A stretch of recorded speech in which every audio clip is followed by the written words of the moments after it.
જય માતાજી, good morning. કેમ છો બધા? મજામાં? હું પણ મજામાં છું અને એક નવા બ્લોકમાં તમારું હાર્દિક હાર્દિક હાર્દિક સ્વાગત છે. તો હાલો, આજે આપણે જવાનું છે ગણપતિ વિસર્જન કરવા. તો હાલો આપણે તૈયારી કરીએ. આધુ ટાટા કયો, તારે આવવાનું છે? જે કરવા આવવાનું છે તારે? હે તારે જે કરવા આવવાનું છે તારે? હે રિયા, કેની પાસે આવવાનું છે? ક્યાં?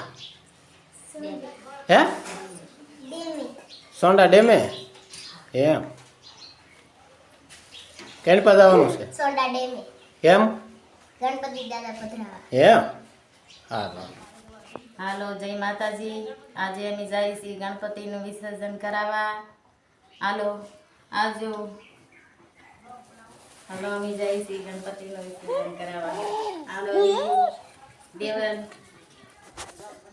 હાલો, બધા જોઈ રહ્યા છો, અમે જઈએ છીએ ગણપતિ વિસર્જન કરવા. તો તમે બધા પણ હાલો.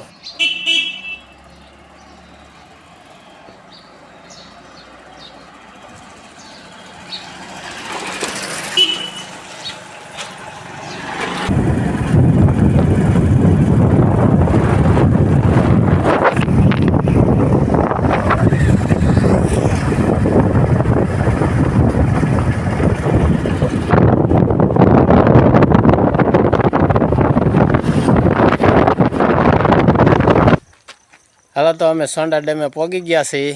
આ જો દયા ને અમારા ભાભી ને જગાભાઈ ને દેવલ ને રિયાન, અમે હંધાઈ આવી ગયા છીએ ગણપતિ દાદા પધરાવવા. આજે કહેવાય ને આનંદ ચૌદશ છે, તો ગણપતિ દાદાનું વિસર્જન કરવાનું છે. બીજા નંબરમાં કે આ 10 દિવસની જે કાંઈ આપણે પૂજા અર્ચના આરતી જે કાંઈ દાદાની કરી, તો દાદા આપણને શીખવીને જાય છે કે ભાઈ કોઈ દિવસ કોઈ વસ્તુ કાયમિક રહેતી નથી. તો એ પ્રમાણે આપણને એક શીખ દઈને જાય છે. અને તો હવે આપણે જઈએ છીએ હળુળું સોંડા ડેમમાં દાદાનું વિસર્જન કરવા. તો વિડીયો અમારો ગમે તો લાઇક શેર ને સબસ્ક્રાઈબર કરવાનું ભૂલતા નહીં. વિડીયોમાં કન્ટિન્યુ રહે. હલો, પડતા નહીં, હળુળું આગળ વહી આવો, ધ્યાન રાખીને. મસ્ત મજાનો વ્યૂ છે સોંડા ડેમનો. અને અમારા ગણપતિ દાદા હળુળું હળુળું હાલ્યા આવે છે. ગણપતિ આવી ગયા. બહુ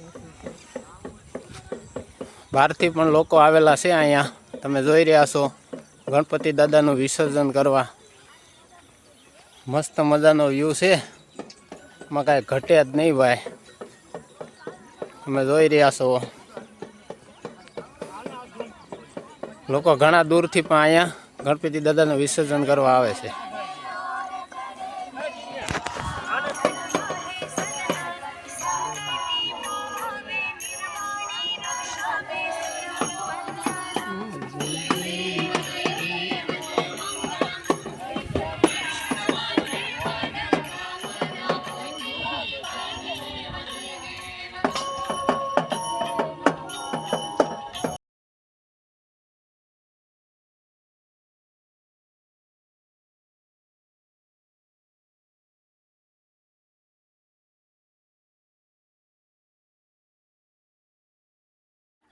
હાલો, અમારા ગણપતિ દાદાનું વિસર્જન થઈ રહ્યું છે. હાલો દેવલબેન, કંઈક બોલો ગણપતિ દાદા વિશે. ગણપતિ દાદા મોરિયા. ગણપતિ દાદા મોરિયા ને આવતા વર્ષ જલ્દી આના, અગલે બરસ તુમ જલ્દી આના. ગણપતિ બાપા મોરિયા. તો મિત્ર, ગણપતિ દાદાનું વિસર્જન થઈ રહ્યું છે. ગણપતિ બાપા, ગણપતિ બાપા. તો મિત્રો, ગણપતિ દાદાને પહેલા 3 ડૂબકી લગાડી અને પછી એનું વિસર્જન કરવામાં આવી રહ્યું છે. ગણપતિ બાપા મોરિયા. તો મસ્ત મજાનો સોંડા ડેમ છે, એકદમ મજા આવ્યો. અમારા જગાભાઈ તો આગા ઊભા છે. જગાભાઈ, હા હવે બસ વિસર્જન કરી દો. હાલો,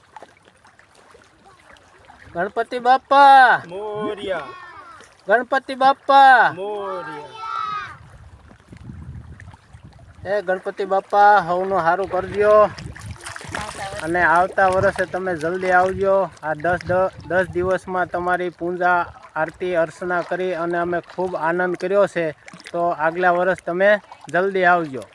ગણપતિ બાપા દેવલ રિયા ગણપતિ દાદાનું વિસર્જન થઈ ગયું છે તો હવે ભણવામાં એકદમ લાગી જવાનું બરોબર ને લેશન બેશન કરવાનું હમણાં શું છે 10 દિવસ તો તમે કાંઈ એવું કામકાજ કાંઈ કર્યું નથી દાદાને ઓલા નીચે રાખ્યા હોય ઘઉં તો એને પછી શું છે પારેવાના સણમાં નાખી દેવાય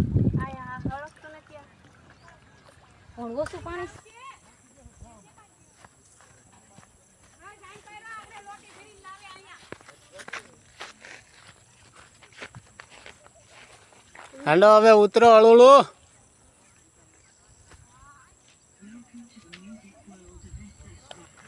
હવે અમે લોકો જઈ રહ્યા છીએ ઘરે જઈને રસોઈ બનાવવાની છે પાલક પનીરનું શાક બનાવવાનું છે જીરા રાઈસ બનાવવાના છે દાળ બનાવવાની છે ગુલાબજાંબુ બનાવવાના છે પાપડ તળવાના છે બધી ઘણી બધી ભાઈ આઈટમનું નામ દીધું છે પાલક પનીર ફુલકા રોટલી જીરા રાઈસ ગુલાબજાંબુ પાપડ છાશ આટલું બધું લોકો બનાવવાનું છે પણ તમે લોકો હદાય આવજો પાલક પનીર તૈયાર થઈ ગયું છે અને બગડા સટી કરવા મળ્યા છે હે દેવળ રિયા અને બા બનાવે છે રોટલી ગરમા ગરમ તો હાલો હંધાય પાલક પનીર ખાવા હાલો તો ખાઈ લઈએ પાકડો ક્યાં છે જયમાં કરો જયમાં ક્યાં છે પાકડો કેમ બોલ હા જો રસોઈમાં બને છે આ છે ફ્લેવરનું શાક આમાં ફ્લેવરનું શાક બનાવ્યું છે ફ્લેવરનું શાક ફુલાવરનું શાક બને છે બીજું બીજું છે ગુવારનું મૂક્યું છે આ એકમાં ગુવારનું શાક બને છે ગુવારનું શાક મૂક્યું છે બરોબર છે હવે રોટલી ખાવી છે ભાખરી જે હશે હાલ છે રોટલી ભાખરી ગમી હાલ છે હા તો બનાવી નાખો લોટ બાંધી નાખો બનાવી નાખો ને ગુવારનું ફુલેવરનું બે તો શાક બને છે કાંઈ નહીં બનાવી નાખો વાળું પાણી કરી લઈ બીજું હાલો મિત્રો ગુવાર બટાટાનું શાક અને ફુલાવરનું શાક જો જમવાનું તૈયાર થઈ ગયું છે તો હાલો તમે બધા લોકો જમવા અને હવે જમી લઈએ